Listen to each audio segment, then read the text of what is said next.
How to add comments to multiple choice answers in Google Forms.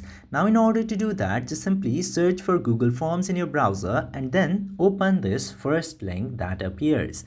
And after opening this page, this will appear in your screen. Now let's directly move into the main topic. Now if you go into the first question, which is untitled question in here, it might be different in your form. Just simply open that.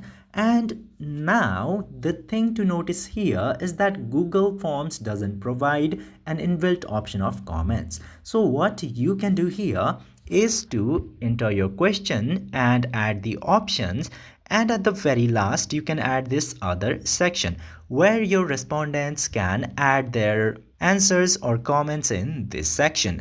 Or the other thing that you can do here is to add another question in your survey below the question where you would like the peoples to make comments, and in this question just simply write down, elaborate your answers on the upper question or something, and change this multiple choice to a short answer or paragraph, and they will comment down about your upper question into the paragraph or the short answer section. This is how you add similar to comment feature in the Google form. I hope this video was helpful to you. If yes, don't forget to hit that subscribe button.